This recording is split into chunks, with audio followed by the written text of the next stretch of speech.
अर्जुन ने पूछा, प्रभु ये अधिदेव क्या है? तब प्रभु ने कहा कि ये परम पुरुष ही अधिदेव है। हर इंद्रियों के अलग अलग देवता है, यानी प्रत्येक इंद्रियों के पीछे उसकी प्रेरक ऊर्जा चेतना होती है, वो उसके देवता है। वो चेतना ही अधिदेव है। कई बार ऐसे केस आते हैं कि व्यक्ति देख नहीं सकता, नेत्र विशेषज्ञों के पास अपना इलाज कराता है, रिपोर्ट निकलवाता है। डॉक्टर कहता है कि रिपोर्ट तो सारी ठीक है, मेडिकली कोई बीमारी नहीं है। रिपोर्ट में आती तो डॉक्टर ठीक कर देते, काम बन जाता। तो जो मेडिकल लेवल पर जो होता है, यानी शरीर लेवल के ऊपर तक जो होता है, वो अधिभूत कहलाता है। सब नॉर्मल है, फिर भी बीमारी है, उसे कहेंगे यह अधिदेव की बात है। हस्बैंड और वाइफ दोनों मेडिकली ठीक है, दोनों प्रामाणिकता से प्रयास करते हैं, फिर भी संतान नहीं हो रहे हैं, तो वहां अधिदेव को राजी करना पड़ेगा। केवल फिजियो लेवल पर सृष्टि नहीं चलती है, उसके ऊपर एक चेतना है, उसको स्वीकार करना पड़ेगा। पहले हमने चिंतन किया था प्रोडक्शन और क्रिएशन के बारे में। तो प्रोडक्शन में तो सब ठीक होगा कि इतना इतना ये डालो तो ऐसा ऐसा प्रोडक्शन बन जाएगा, वो प्रोडक्शन है।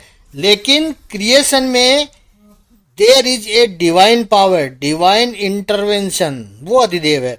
स्टूडेंट बड़ी मेहनत से पढ़ाई कर रहा है, लेकिन एग्जाम वाले दिन उसको बुखार आ जाता है।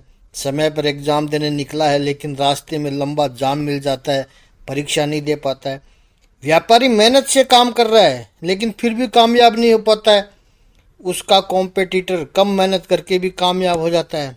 हम कहते हैं उसका समय ठीक चल रहा है, उस पर भगवान की ज़्यादा कृपा है।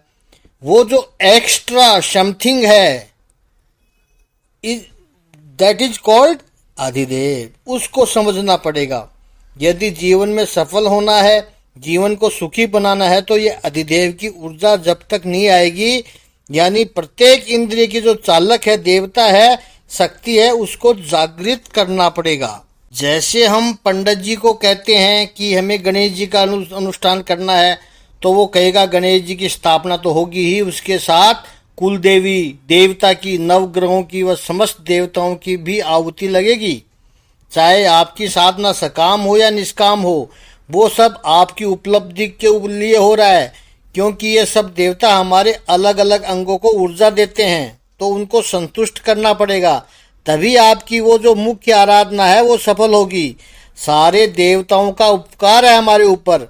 हाँ, मुख्य देवता की उपासना लंबे समय तक चलेगी, दूसरे देवताओं की कम समय तक चलेगी। जैसे गवर्नमेंट में आप कोई प्रोजेक्ट के पेपर सबमिट करते हो, तो एक पीएन से लेकर ऊपर तक सारे सिस्टम में ग्रीसिंग करके आते हैं, ताकि फाइल कहीं भी रुके नहीं।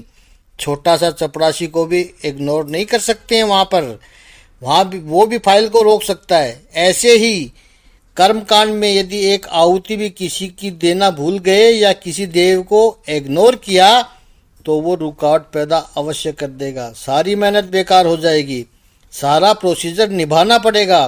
कहने का आशय जो पुरुष है, पुरुष यानी जो सभी को पूर्ण करता है, सभी जगत जिससे परिपूर्ण है, वो पुरुष अधिदेव है। इसी ज्ञान को विस्तृत रूप में देखना है तो हमारा गीता मैन वीडियो नंबर 320 अवश्य देखें।